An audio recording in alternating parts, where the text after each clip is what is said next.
おはこんばんちは。むんちゃんです。ペッピーです。In this lesson, we are gonna learn Japanese grammar, particle とや。Here we go! よーし、今日はたくさん買いますよ。僕も何か買います。これかわいい。あ、これもかわいい。見て、たくさん買いましたよ。ほんとだ。何を買ったんですか？帽子やカバンを買いました。むんちゃんは何を買ったの？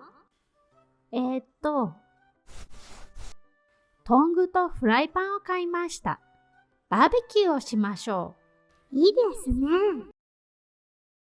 Then let's learn the grammar. OK.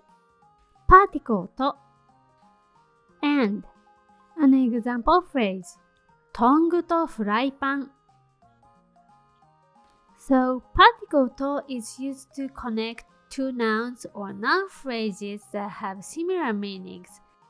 For example, 私は毎日パンと卵を食べます。Particle や and Particle や has similar meaning to the particle と However, there are some differences between the two particles. The particle ya is often used to give examples or to list things without implying that the list is complete, while the particle to is generally used to connect two equivalent nouns.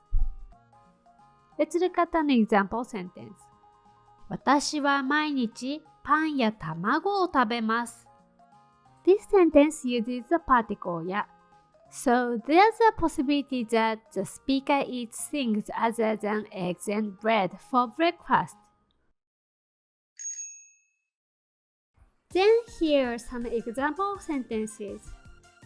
スーパーでリンゴと牛乳を買います。私は自転車で駅や学校に行きます。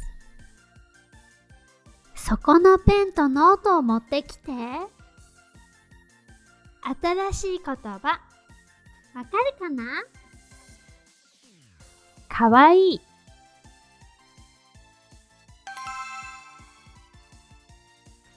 買う。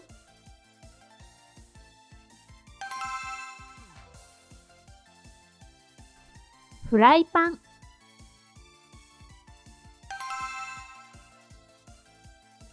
見てくれてありがとう。